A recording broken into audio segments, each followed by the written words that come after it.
Good afternoon, everybody. Pigskin Pete here. Happy Friday to everybody. Welcome to the Beer Drinker Stream. I want to thank everybody for stopping in on this fine Friday evening.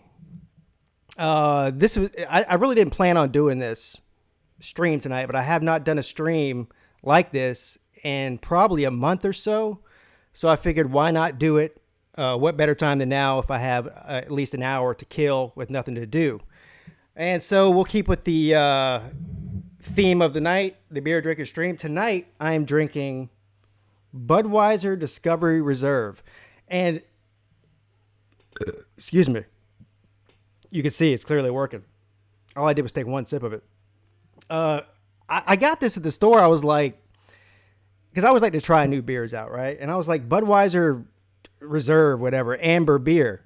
And so I was like, what is this stuff, you know? And I was pleasantly surprised. For anybody who likes amber beers, which I'm not a huge amber beer drinking guy, but this is good. So if you have a chance, if you see it, pick it up. It's good. And as you can see, the phone lines are open. Hold on a second here. I don't even know the number. The number is 855-902-9368. And while I'm waiting on a phone call, I will see who's in the chat here. Andrew, good afternoon to you, sir. Donjay Crawford. Donjay Crawford coming through with a super chat, $1.99. Aaron Jansen, happy Friday to you too, sir. Billy Dawson, my man. Good afternoon and good evening to all of you. Also, I see Hound Dogs in here. College Football Maniac. Thank you, Dondre Crawford, for the super chat.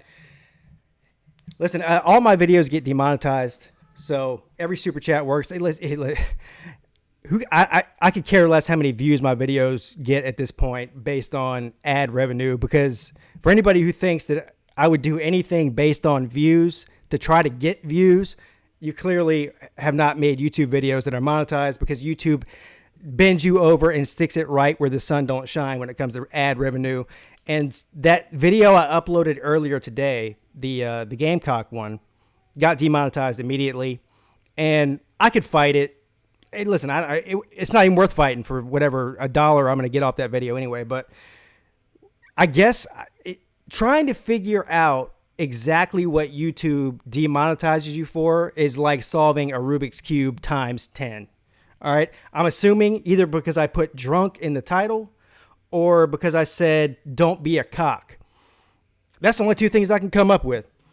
But there's videos where I can say the F word 3 times, and I try to keep it clean for the majority of the time. I know sometimes I post music on here that is vulgar, and every once in a while I'll let, a profanity word slip, but I try to keep it as clean as possible. Those videos where I can say the F word 3 times, those get monetized, and saying drunk and cock, as far as, Gamecocks, not cockcocks, that gets demonetized. So every super chat is appreciated. It's what keeps this channel going.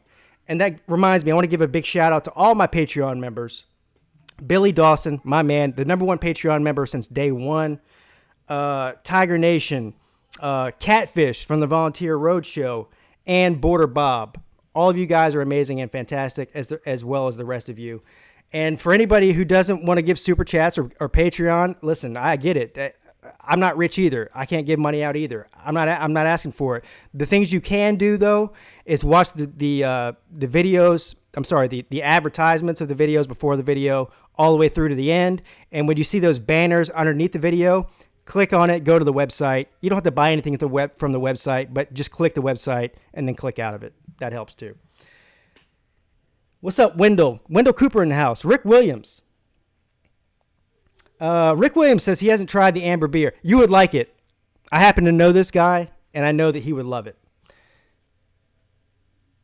College Football Maniac. Pigskin Pete, that drink Gamecock fan video is hilarious. Thank you, sir. You know what's crazy about that video? And I'm going to check the call-in studio here in a minute. I had to shoot that video 3 times. I don't know if there's some sort... I was shooting it on my iPhone, and I don't know if there's some sort of bug on the editing app I was using, but basically I would shoot the video, edit it down, which takes a while. You wouldn't think it would, but it does. And then save it and then go to upload it. But before I upload it, after it's saved, I always go through and make sure there's no problem with it. Well, there was some sort of glitch because every time that I either sped the video up or slowed it down, it messed up the sync with my regular voice for the rest of the video. So that happened 3 times, and I had to shoot it the 4th time, and then that even took some finagling after I did that. So I almost gave up on the video. It almost never got done. But what should have taken probably an hour to make and edit took about 3. So you're welcome for that. Let me see here. Let me see if anybody's on the call-in line real quick. And the answer is no. So anybody who wants to talk, call in. The number is 855-902-9368. And again, this is not a planned stream, so there's nothing really planned to talk about. So I'm just going to let you... listen, you guys are steering this show. If not, I'll just end the show. It's that simple. I'm not going to sit here and talk to myself all day. So shoot me some questions in the comment section. Call in, and we'll take it from there. What's up, Cody? My man. Cody Lackney. Everybody check out Cody. #1 Carolina Panthers YouTuber on YouTube, period. If there's anybody I'm going to ask anything about the Carolina Panthers, I'm going to go check out the CP3 podcast. And it's pretty much that simple. What's up, SEC Dog? How you doing, sir? Prince 6'1" in the house. Let's talk about the situation down in Gainesville. Oh. Well, listen, I'm going to be honest with you because I haven't really paid a whole lot of attention. I know what you're talking about. I know they've had a ton of they've got like 3 people enter the transfer portal in the past 24 hours. They've had a couple of big time recruits decommit. That's all I really know. And you know what's funny about that is this all comes on the back of literally the day before all this news came out. That writer from Florida in Gainesville was taking shots at Georgia, right? And so was Dan Mullen, as far as I know. I was watching Paul Feinbaum for a little while after work one day, and I saw that, his whole entire show was about how this writer was talking about how Georgia's on a downslide and Florida's on the uprising, and that Dan Mullen was taking shots at UGA. And then the next day you got all this stuff coming out. I don't even know what these people are transferring for. I don't know any of that. What's up, Catfish from the Volunteer Roadshow? How you doing, sir? My man. Anybody who doesn't know who Catfish is, if you're here, you probably already do. And this show would not be happening without him because he is the one that sponsors the call-in show, literally, financially, and otherwise. He's my man. So yeah, I thought Florida was on the rise, and all the signs were pointing that they were getting better, but this is bad news for Florida, and embarrassing too. I would almost say I feel sorry for Florida fans, but that's a lie. I don't. All right, anybody who wants to call in, the number is 855-902-9368. You know who I'm looking for in this chat? If anybody sees him and I miss him, please make sure you let me know. Is Vodka Drinker. Hold on a second. Let me get this real quick.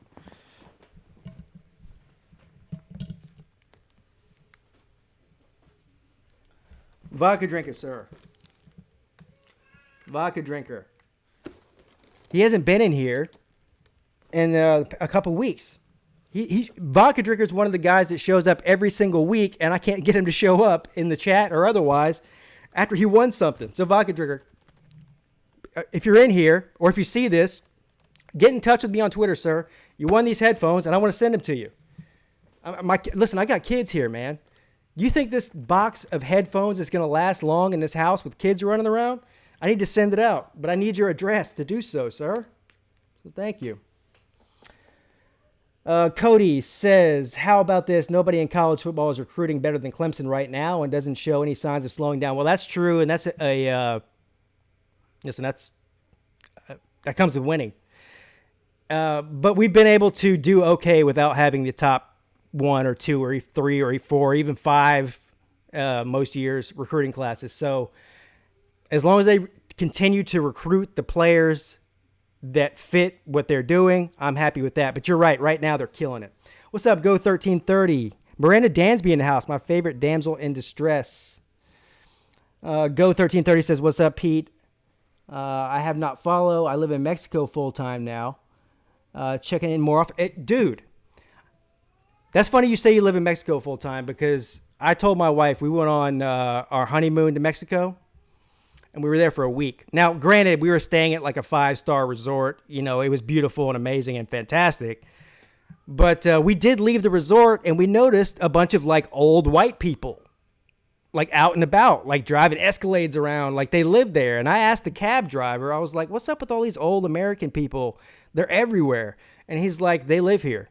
He said that you can come down on whatever your normal Social Security salary whenever you're, once you start collecting Social Security, you can come down here and live like a king. I looked at my wife and I was like, we're doing that. I'll do it. I'll live in Mexico when I'm retired. I don't care. Sounds great to me. Anybody who wants to call in, the number is 855-902-9368.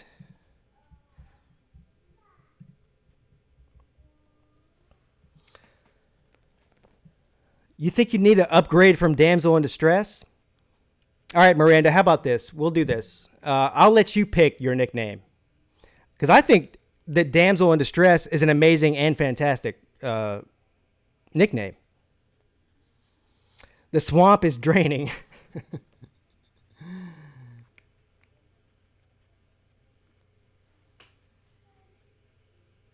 College Football Maniac says he doesn't want Steele because he doesn't want a quitter. That's a good way to look at it. Now that we're on that subject about transfers, so I'm sure everybody's heard by now, or if you don't, you're about to learn that Tavion Feaster, the running back for Clemson, is in the transfer portal right now. And I actually did not believe that he was going to transfer originally because he made a statement before spring practice that he had thought about transferring, but after speaking with his family, this and that he decided to stay for his last year and play at Clemson. And as far as I knew, he was number 2 on the depth chart at running back behind Travis Etienne. So I thought he was staying. I went to the spring game. Feaster played, and Feaster played well in the spring game. Then a couple weeks after that, he announced he's putting his name into the transfer portal. And I was a little bit baffled by that, but not completely surprised because I understand he's going to be playing second fiddle to Etienne all year, and he's only got 1 year of eligibility left. So anyway, he enters the transfers portal. Today, I read on Twitter that he got an offer from the Gamecocks. Everybody's favorite team, the South Carolina Gamecocks, are offering Tavion Feaster a spot on their roster. And listen, by the way, they could use him. They really need a running back. So if the Gamecocks are able to obtain him, that would be an amazing get for them. And I already saw a couple of Clemson fans on Twitter saying if Feaster goes to the Gamecocks, he's a traitor. I'm washing my hands with him, F him, saying all the stuff that, haters say. I don't feel that way at all, man. Listen, if you go throughout the country, where's he going to go? He's really needed. And the Gamecocks really need a running back. And it's in-state. He wouldn't have to travel far. And so it makes a lot of sense in a lot of ways. I would not be hating on Tavion Feaster if he went to the Gamecocks. I really wouldn't. I'm going to get into the chat here in a second as soon as I check this call-in thing. And it looks like I got a caller on the line. I'm going to go ahead and answer that if I can get to it. Good afternoon. You're on with Pete. Hey, Pete, it's DeAndre. How you doing, sir? Hey, what's up, DeAndre Crawford? Not only are you amazing and fantastic, but you're saving the show. Because I was about to shut the call-in studio down if no one's going to call. But you called, so thank you. Oh, man, I love your show. You would probably do it because I work at a prison. So I don't know if I miss y'all while y'all work, while y'all are on the air. I'll be at work or something, but I hate listening to y'all show and donating to a fellow Clemson fan, because y'all keep me updated on stuff I might not hear about. I follow football all day long, every day, all the time. But, I love y'all show, man. Yeah, listen, man. And the crazy world of YouTube where there's a lot of hate that comes in, which I like to hate too. But you are always there. You're always supportive. You always call in. You always donate. I mean, listen, dude, I guess the best way I could put it is you're one of my favorite people on this YouTube channel, for sure. I appreciate it. And, I listen to all these Clemson fans talk about our fellow Clemson fans talk about our recruiting class for 2020. And I think it's good that we're getting these top recruits coming in. But Travis Easter is a perfect example of don't get too caught up into 5 stars and stuff like that. Because he was a 5-star, and I don't know what ETN was. ETN beat him out. And I know Peete had a nice sophomore campaign. I think he rushed for 1,000 yards. But, don't get caught up into, he's a 5-star. Some of the best legendary players in Clemson history was a 5-star. Look at Withrow. Look at Peter Bullware. It's about getting guys in there that are hungry. And I got a 5-star by my name. And, I'm coming to Clemson, and they need me. They got people that wanted it. I mean, look at Dobbs. I don't think Dobbs was highly ranked coming out of college. He developed his stuff, and, he made it to the NFL. I don't know what he does with the Titans, but he made it to the NFL. So let's not get caught up in all this 5-star hype. It's nice to get them, and we need more of them, but you also need people that's going to come in there and push those 5 stars or stuff like that. I love the fact that we're getting them, but it's not to be too much into them because you also don't know what type of talent they're playing against. And some of these 5 stars are being pushed up because they're going to certain camps that might support the rankings that they're going to. Yeah, and so I don't forget that. I mean, I don't. I do put weight on stars, and it's not that they're the only important thing, but listen, there's 2 5-stars that I know of that we would not have national championships with if we didn't have, and those were Deshaun Watson and Trevor Lawrence. So stars do matter, but then you have somebody like Hunter Renfrow, who's going to go down in history as probably one of the most famous and beloved Clemson players of all time. He was a 0-star. He was recruited by nobody. I mean, he could have went and played quarterback at maybe an FCS school because he was a quarterback in high school, but he chose to walk on at Clemson. And so you're right. It's a mixture of 2 things. When you recruit these 4 and 5-star players and you give all your resources into recruiting that type of guy, whether it's Deshaun Watson or Trevor Lawrence or Xavier Thomas, or these elite talents, you've got to hit on those. If you recruit a 5-star, he can't be a bust. Otherwise, that's a huge setback. But then again, the 2 and 3 stars, it's all about development. And that's what you see Clemson does well. Alabama does well. All the top teams, Georgia, Ohio State, Oklahoma, Texas. You go down the list. Those teams that are in the mix every single year, it's not just because of the 5 stars. It's not just because of the 4 stars. It's because of the development of the lower stars. And so it goes hand in hand. You got to have both. You got to have 5 stars because there's no team out there winning national titles without any 5 stars on the roster. And there's also no teams out there winning the national titles if they don't develop the lower star players. So it's sort of it's a catch-22. It's a mix between both worlds. Right. I was discussing with Martin Rogers about Blue Bloods, and people said, well, it's close to the Blue Blood. And I said, man, I'm not going to say close to the Blue Blood, but people forget Clemson was good before. When I say good, they were good in the 80s, 70s. They weren't probably what they were in the mid-90s. But, 60s, 50s, or 40s, Clemson was pretty good, man, South football, like the ACC area and stuff like that. And they were going to Cotton Bowls and stuff like that. Now, do we have the history of Michigan? And notice I said the word history, because that's all Michigan got is history. And or Notre Dame or somebody like that. Nah, because those teams were seen on television all the time, Nebraska and stuff. And I consider those schools to be blue blood, but also I consider them to be history because they ain't did nothing since 1948 or, the 90s or the 80s. they're not doing anything right now. I don't know why. Like everybody's high on Nebraska. On Nebraska's back.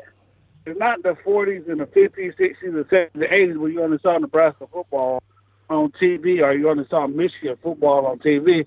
So I don't think Clemson is in that terminology of blue blood, but I do consider Clemson to be elite compared to some of the other programs around the country, like Alabama. Alabama to me is a true blue blood because they ain't going nowhere. I mean, I know they had it down years in the 2000s, early 2000s, but I mean, they ain't going nowhere. They were good in the 80s, they were good in the 70s. They had a little bit of time in the early 2000s. I mean, they've been there. So I hate when I hear people say it's also a blue blood. No, they're not, but that we are elite, though. Yeah. When it comes to the blue blood thing, I could care less. Honestly, I mean, Clemson's orange blood, as far as I'm concerned. And, that whole thing it's all about history. So, 20 years from now, people are going to look back at this time in history and say Clemson's a blue blood. But meanwhile, if you look, I made a video about this a couple weeks ago. If you look at Clemson's overall record throughout history, since the 1800s, if you look at their bowl appearances and bowl wins and their national championships and their conference championships, there's not 10 teams in America that has all those stats that Clemson has. So if people want to say, if you don't have, 8, 9, 10 national championships, you're not a blue blood, fine. We're not a blue blood. But would you trade places with us right now? I would. Yeah, and I tell people, too, if you're going to say that, national championships, you got to say Minnesota's a blue blood, and Minnesota ain't been good since the 60s. Yeah, Yale's a blue blood, too. Yep. Who? Yeah, Yale. Yeah, that's a blue blood. Oh, yeah, Yale, that's hard. So, I mean, when people say that, like, what's a blue blood, like I said, I know Michigan and, I think they were the first team to put the stuff on the helmets and their designs. Notre Dame, I'm going to play anybody anywhere or stuff like that. But what have you done for me lately? Exactly. Like I tell them, I think people give Michigan more respect than Ohio State. And Ohio State's done more than Michigan in the last 20 years. With Michigan last national championship, half the national championship, 1997. 1997, yeah. That was a split national championship, I think, with Nebraska. Yeah, with Nebraska. Yeah. Yeah, that's what I mean. I mean, like, I can't see it, and but I always hear people talk about Clemson not blue blood. You want a Clemson fan? I said, dude, I grew up being a good Clemson fan. I'm trying to get a picture from my uncle. I don't know what the house is called at Clemson, but I guess it's where all the alumni, where all the people go for 30s, 40s, 50s, 60s. He actually told me he's going to send it to me. He took a picture with Christian Wilkins. Like I think I told you, my uncle was on the first national championship in 1981 with Daddy Ford, man. And he was telling me that, how humble Christian Wilkins was, and how, he took the time to sit there and talk to him.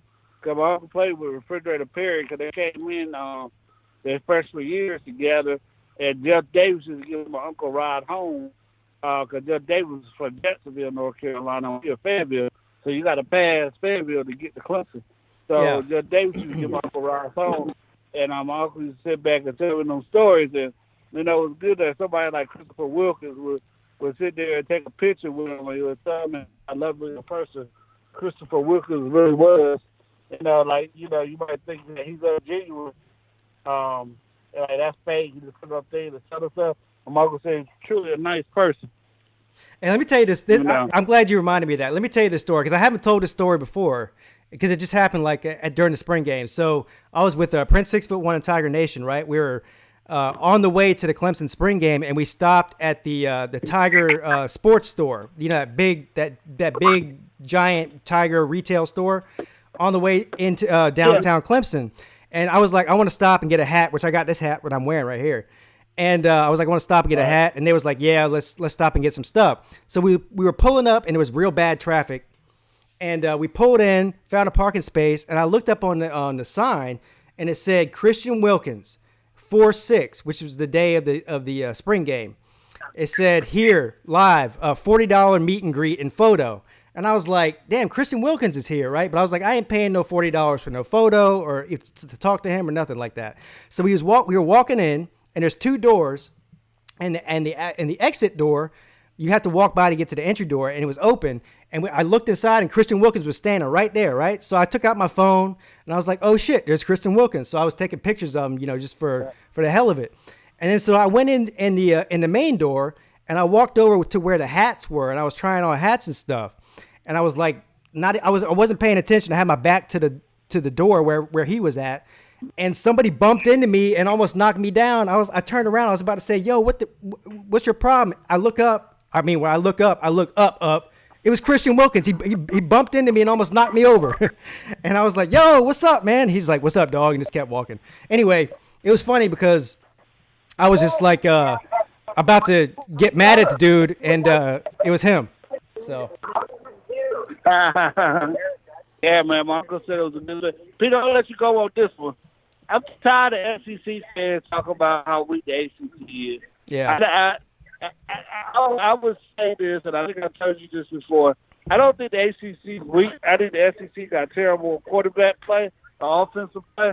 I mean, I know Fromm beat out Fields and what's the other guy, Easton, that's going to Washington. But I don't think that that's he's one of the elite quarterbacks in the country. And I think the other person that got is Tua, and I think the SEC defense feed off of quarterback play. Tech first, and for them to get ran out the building by Clemson. It ain't gonna be like last year. They were lucky that we were having a quarterback situation. I really think we was in control of that game. And I was telling Mark this. I said Clemson never played in heat like that. Texas heat and the South heat and South Carolina heat or North Carolina is totally different. That's a dry heat down there. The boys got tired. Clemson controlled that game, most of it, and they just got tired at the end. And our corner, unfortunately, I think Texas A&M was the first one to expose not our corners but our safeties. And I think this year Brittle was going to come up with a game plan and get Texas A&M this year. Beat them real bad. Matter of fact, I don't see Texas A&M. I ain't going to say they ain't going to score because they got some good receivers, but they're going to win more than about 20 points this year when they come to Death Valley. And I also think Clemson's going to molly rock Syracuse this year. And I think Clemson's tired because I think Syracuse got lucky that one year everybody forget Clemson was starting a freshman. That kicker would have hit 2 field goals. Syracuse would beat Syracuse by 2 points. But and last year, Lawrence got hurt. So if everybody stays healthy, I think we're going to run Syracuse out there on building too this year. And I think Clemson ain't going to leave no doubt. And I really don't see Clemson losing the game until they get to the playoffs or unless Miami or Florida State get their heads out their ass and come up and play well. And I don't see that happening. Yeah. Hey, listen, I'm offline right now. I don't know what happened to my stream. So I'm gonna let you go. Okay. Try to figure this out, man. All right. All right. Yeah, thanks for calling in, man. All right. I don't know if you guys can hear me right now or see me. I don't. For the caller that's on the line. Oh, never mind. Whoever was calling in hung up. Am I online right now? Can somebody let me know?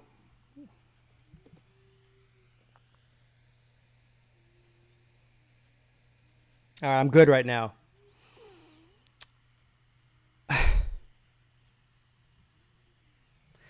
I'm sorry. Just give me a minute because I'm going to have to try to center myself right now. I get very angry when this happens. All right. Thank you for all you stuck around. I'm sorry about that. I don't know what happened. It just literally went offline like immediately, and I just had to restart it because it kept going on and off on my end. And I saw some people in the chat saying it was on, some people saying it was off, and so I just shut it down and restarted it in the middle of that conversation with Crawford.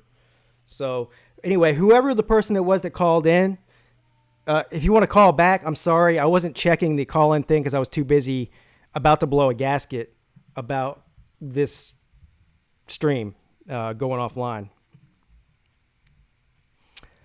All right, I'm going to go ahead and pick up this phone call here. Good afternoon. You're on Pete. What's up, Pete?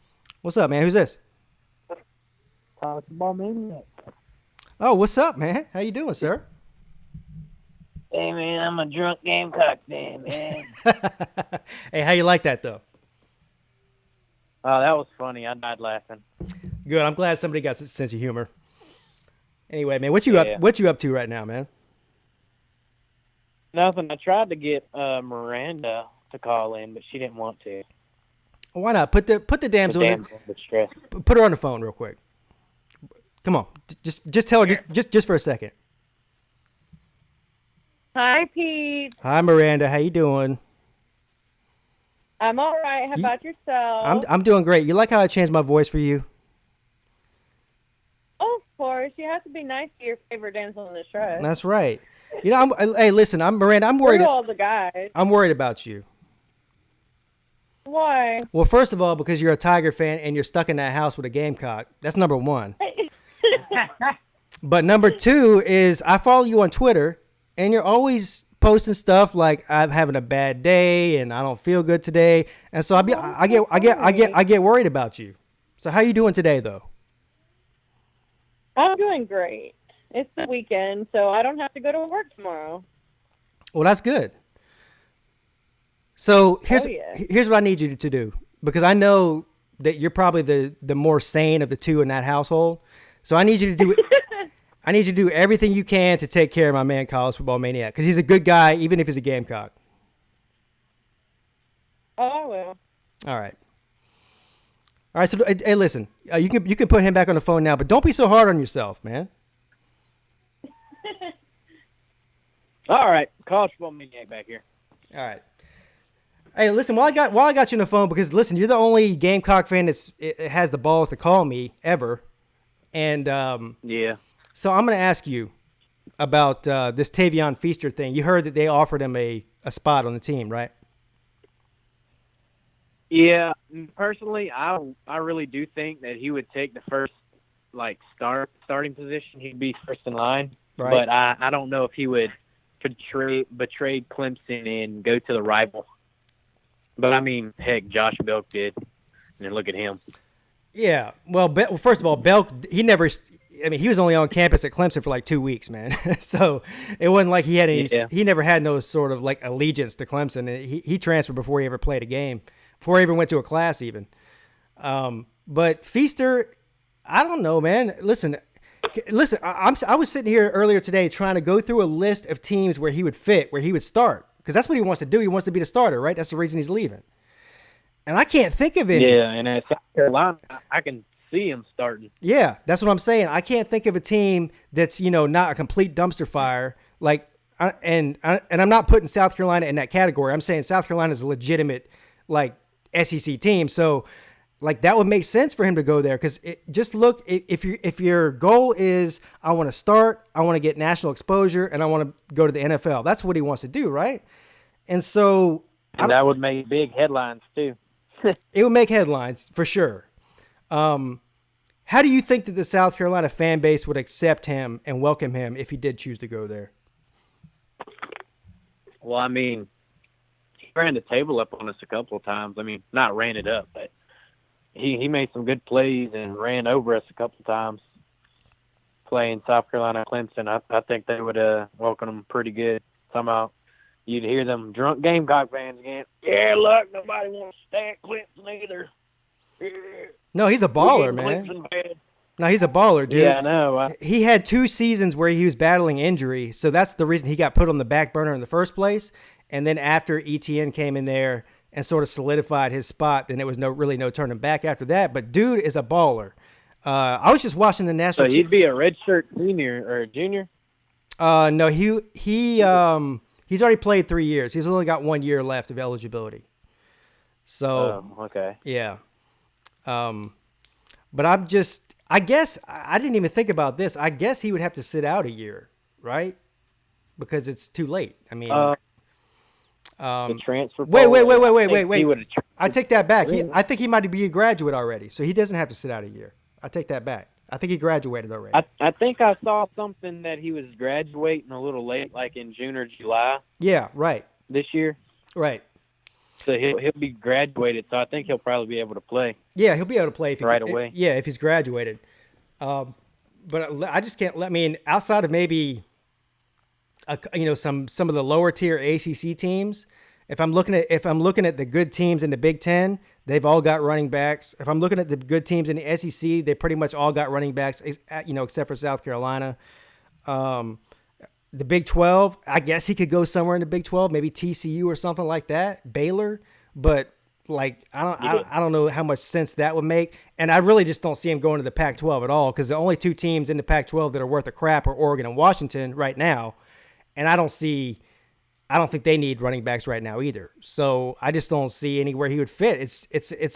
He's got a small selection of teams that would really fit what he's trying to go after. And South Carolina is one of them. So I don't know. We'll see. Yeah. But so outside of that, man, outside of the Tavion Feaster thing, what else is coming out of Gamecock country, man? Any good news, bad news? Well, we did get that 4-star linebacker from North Carolina that committed for the 2020 class. And it was a shocker because on the crystal ball, everybody trusts the crystal ball. It was 89% for the Wolfpack. Well, that's 2020 though. But what about next year? That's what I'm more concerned about. I mean, listen, the East right now is a mess with all these Georgia players getting in trouble, which they didn't really get in trouble like real bad. Not like Florida. And then you got all this stuff with Florida. Yeah. So is there any bad news coming out of Columbia as far as what's going to happen with this team this year? Man, I'm not ready for next year, but I'm ready at the same time. kind of scared, but all right, So the answer to that is, I don't know what's going to happen. The answer is no. There's no bad news coming out of Columbia as far as people getting in trouble? Not that I know of. I'm always Snapchatting the football players and all that, but nothing really bad comes to mind. Nobody's getting in trouble from what I hear. Well, I guess old Boom's got it locked down there, huh? He's got the tight grip on him, huh? Let me ask you this. Let me ask you this, man. So, and I may have asked you this before, but I'm going to ask you again while we're on it. If South Carolina, I think South Carolina is going to go 6-6 next year because they have a tough schedule. And so if they go 6-6, or let's say at the very best they go 7-5, how bad is the pressure going to be on Will Muschamp to be fired, and will he be fired, do you think? Well, from me, if we do really, really bad, even if we don't make a bowl, which I have a feeling that we could go 5-7, but I'm praying we at least go 6-6. But the way I see it, the way Ray Tanner talked to him and him getting the extension, Muschamp's going to be probably safe until 2020. That's what I think. Ray Tanner just talks highly of him, how he's doing great academically and all that other stuff. But I mean, academically, that's good if you're getting the kids graduate and everything. That's great. But I mean, it's not all about academics. No, he wasn't hired to be a professor. He was hired to win football games. I'm not trying to belittle people graduating. That's great. That's part of it. But winning is what he's getting paid millions of dollars to do. Hey, real quick, hold on. Mr. Black Shirt says, "What's up, Pigskin Pete? I hear you're a cool dude and a class act fan." Mr. Black Shirt, first of all, I appreciate that, but I don't know where you heard I was cool and class act, because there's a lot of people that would disagree with you. But thank you for being here, sir. Anyway, yes, I think that despite the fact that Ray Tanner is all in on Will Muschamp and that the Gamecocks have a tough schedule this year, my belief is that if he only wins 6 games, or God forbid he misses a bowl game and they only win 5 or something, he's out the door. I think anything less than Yeah, eight. he's gone. Anything less than 8 wins is a death sentence for Will Muschamp this year. That's my opinion. I could be totally wrong, but that's the way I think that it's going to go down. The way that I've seen the South Carolina fan base turn on him just based on his past season is something I did not expect, because every Carolina fan that I know has been all in on Will Muschamp since the beginning, which I understand. I mean, that you got to be in a new coach, otherwise, what are you doing, right? But after last year, the way that it ended, I saw a good majority of the Carolina fan base just completely turn on him, and they're like, okay, this next year, I don't care about the schedule, about this or that. It's do or die time. So once the fan base turns on you, that puts a lot of pressure on the alumni and the athletic director to get rid of somebody, even if they don't want to. Yeah. The only thing that I'm concerned about is, like, last year, at one point, we had 28 injuries, and they were all pretty much starters and second string. Yeah, I know. Listen, injuries are part of the game, and that does matter. I'm not saying it doesn't matter, but at the end of the day, it's up to the coach to create the kind of depth where injuries don't matter as much. So I'm not saying it didn't affect their season, but the coach never gets a free pass based on injuries, ever. It just doesn't work that way. So Yeah, but the way I see it this year, we added some depth in the secondary. A lot of it last recruiting in 2019, I think, because we got Shiloh, Jemias, Dixon, and we got a transfer coming in. I think we got 5 new ones in the secondary, 5 or 6. We got a whole bunch back. I expect the defense to be pretty good. The question is the offense, though. That's been your problem for the past few years, right? I mean, look, man, Jake Bentley. Let me ask you this. I could talk to you for an hour because I don't hardly ever get no Gamecocks on the phone, and no Gamecock wants to talk to me in a serious manner ever in any situation in real life or on YouTube. So if Jake Bentley goes out there and stinks it up the first 3 or 4 games, or has a couple of bad games in those first 3 or 4 weeks, do you see a scenario where he gets benched at all, no matter what happens, or do you think that they're going to ride with him no matter what? Well, the way it's been looking from Skarnecki out, he played, and then the next game, Bentley wasn't 100%, but they let him play anyway. You know, I don't know. I feel like Muschamp doesn't want to hurt Bobby Bentley's feelings about his son and just keeps playing him just because, he's more experienced. But Ryan Linsky made a heck of a game in the spring game. And, you were talking about how, I can't remember his name. It just went out of my head. The one God damn it. Hunter Renfrow. How you said he was a quarterback, but he came and then he became a wide receiver or whatever. Yeah. That's kind of like Jay Urch. He's a backup quarterback, but he did wide receiver in our spring game. He got 9 carries for 130 yards. Damn. Well, yeah, I'm like, man, I can see a Hunter Renfrow right there. Might not be as good, but I could see a scenario like that. Yeah. But he was bobbing and weaving. He looked like he knew what he was doing at wide receiver. I mean, he's an athlete. That's usually what they do with the athletes. They put him at wide receiver or defensive back. If they don't have a real solid position lined up. But I'm about to lose my mind right now because I keep going offline. Well, when everybody else was saying you were going offline, it was steadily on mine. You were online the whole time. Yeah. I don't know.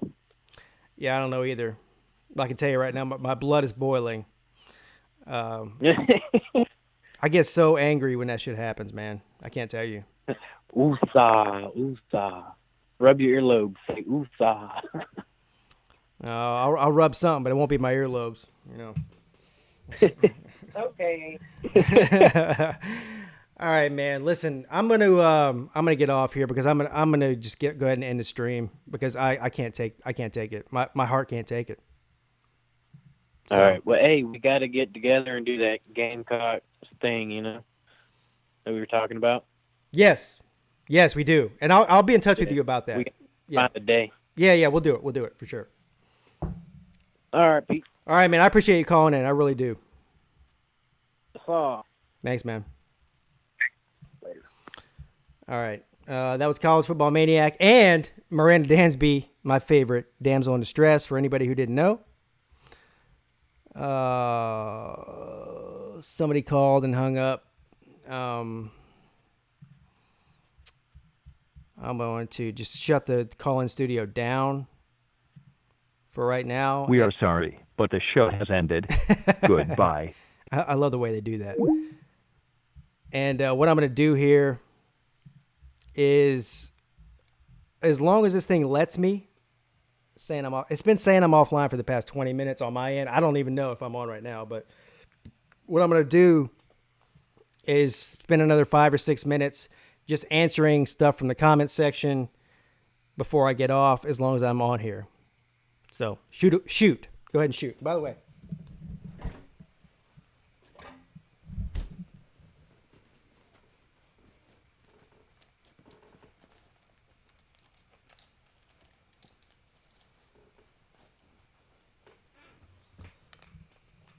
I'm online right now. Yeah. Thank you.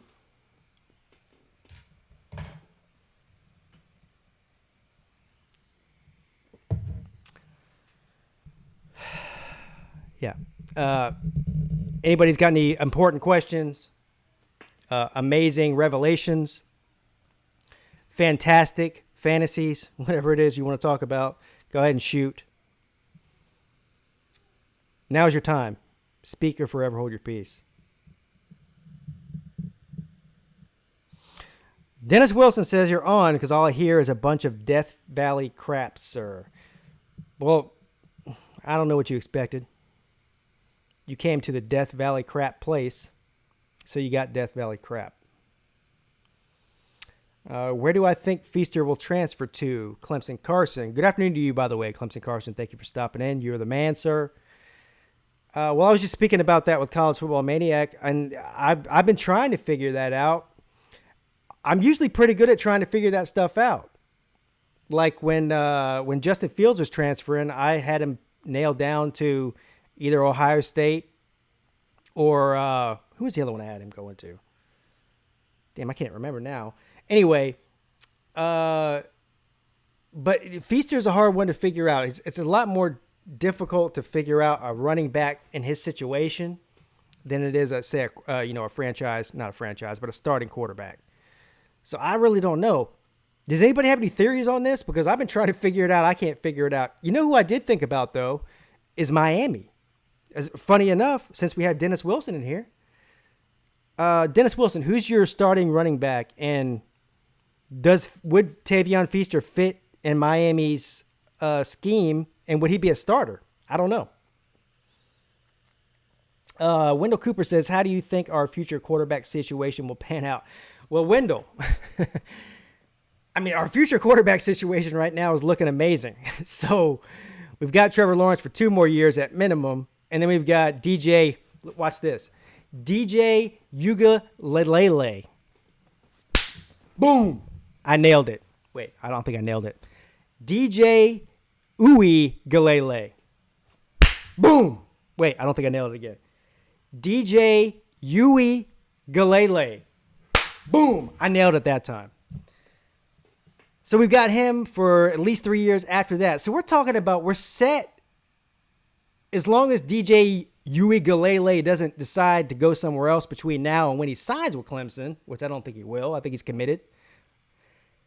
We're set for 5 years. So listen, there's a case to be made.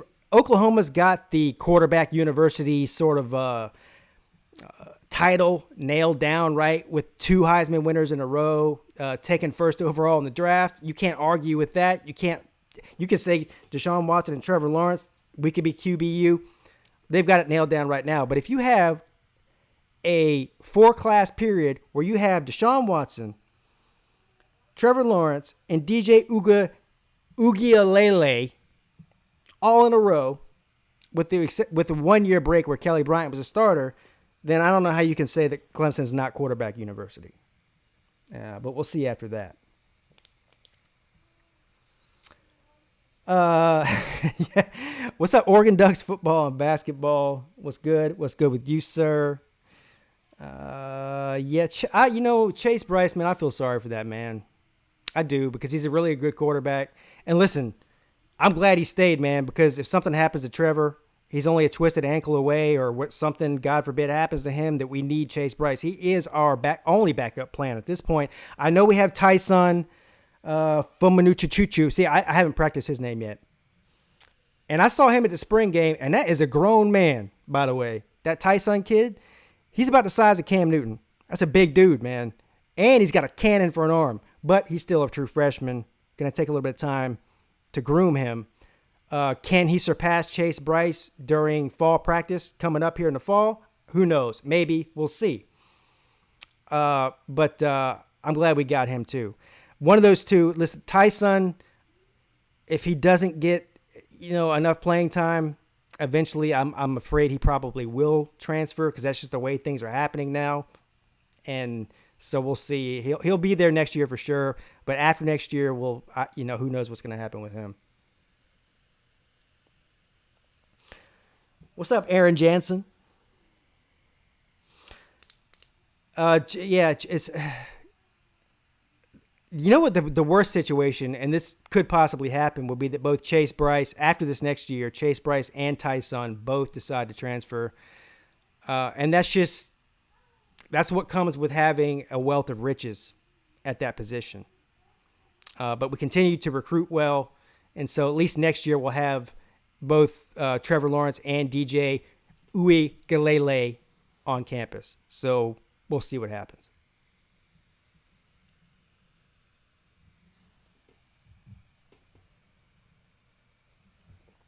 DJ Uiagalelei.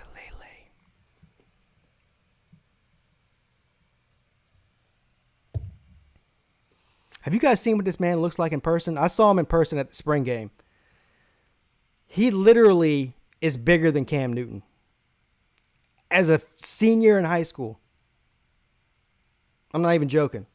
He's like 6'6", 250. Right now, Cam Newton is listed at 6'6", 240. Now, let that sink in. By the time this dude graduates, he's going to be like 6'7", 260. I mean, just by natural growth alone. That's crazy. That is a huge human being. They're talking about firing Mullen on Twitter. Yeah. And by the way, have you guys seen that show, QB1 Under the Lights? And I want to thank who turned me onto that. Prince 6'1" turned me onto that. So the first season, they had Jake from what's his face, the Miami quarterback now, the Ohio State quarterback. I'm having a brain fart. You guys know who I'm talking about. And then so this new season, the newest season, I guess I should say, is Justin Fields and a couple other dudes that I haven't really heard of. But the backup quarterback for the dude from St. John's Bosco in California was DJ Uiagalelei. So anyway, if you guys, Tate Martell, if you guys haven't seen that show, you should go check it out. It's actually a pretty good show. It reminds me a little bit like, it's a Netflix show. It reminds me a little bit of like Last Chance U, the way they shoot it, but it's not, it's not the same premise or anything, but it's a good show.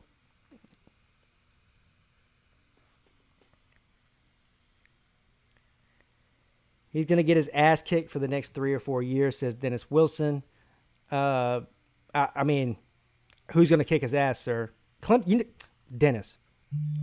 Clemson don't play nobody.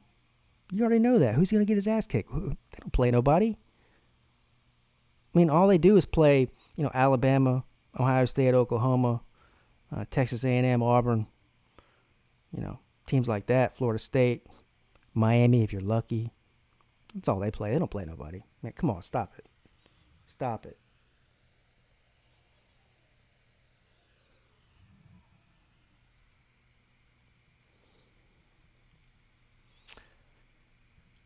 DJ has a stronger arm than Trevor Lawrence. I don't know about that. He's got a strong arm. Yes, he does. The latest metric I saw on Trevor Lawrence's arm is that he throws a football 76 miles an hour, which, if he were in the NFL right now, would be ranked number 1. In other words, there's not a starting player in the NFL that throws it more than 76 miles an hour. So if DJ throws it stronger than him, then we have 2 players that have a stronger arm than anybody in the NFL. And that's not my opinion. That's just go look it up.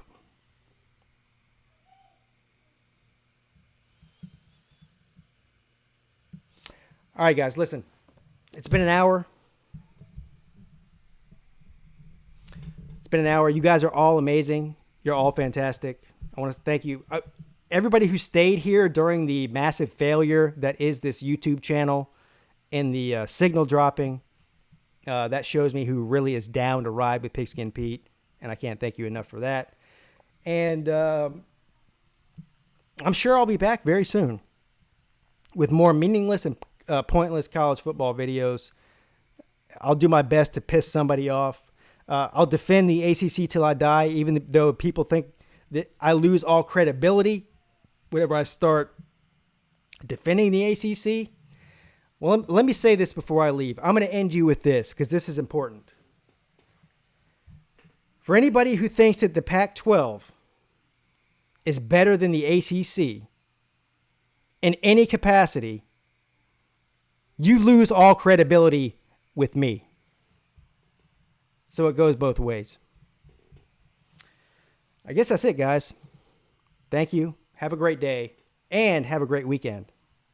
Pigskin Pete checking out.